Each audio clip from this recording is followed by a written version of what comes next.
Welcome to Homely Diaries. Roast the peanuts to make sweet peanut balls. ഉണ്ടാക്കി വേണ്ടി ഞാൻ നെയ്യ് വെച്ചിട്ടുണ്ട്. ഇനി തേങ്ങ ഇട്ട് ഇളക്കി ഇതിൻ്റെ കൂടെ അരിപ്പൊടി ഇട്ട് ഇളക്കാം. ഇനി പൊടിച്ച് വെച്ചിരിക്കുന്ന കപ്പലണ്ടി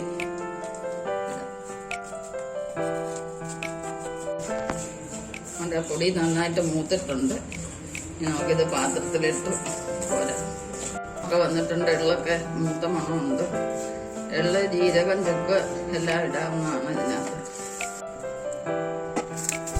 പാത്രത്തിലോട്ട് പാവിന് ആവശ്യമായിട്ടുള്ള വെള്ളം എടുക്കുക. വെള്ളം എടുക്കുമ്പോൾ എത്ര ചെല്ലി പൊടി എടുക്കുന്നോ അതിനനുസരിച്ചുള്ള പാവ് മതി. ഒരു ഗ്ലാസ് വെള്ളം ഒഴിച്ചിട്ടുണ്ട്. ശർക്കര ഇടുകയാണ്. പാവെല്ലാം പൊങ്ങി വരുന്നുണ്ട്. ഇതൊരു നൂൽക്കനത്തിലാവുമ്പോഴാണ് ഇത് പരുവം. കൈ തൊട്ട് നോക്കുമ്പോൾ നമ്മൾ വരിയണം. നമ്മുടെ പാവെല്ലാം മുറുകിയിട്ടുണ്ട്. കണ്ടില്ലേ, ഒരു ഒട്ടൽ പരുവായിട്ടുണ്ട്. ഈ സമയത്ത് നമുക്ക് പൊടി ഇട്ടിളക്കാം.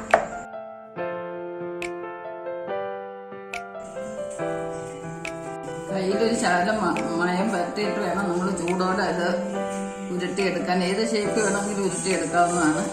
കൈ പൊള്ളാതിരിക്കാൻ വേണമെങ്കിൽ നമുക്ക് ഈ ഷേപ്പിലുള്ള ഒരു തവി എടുക്കുക.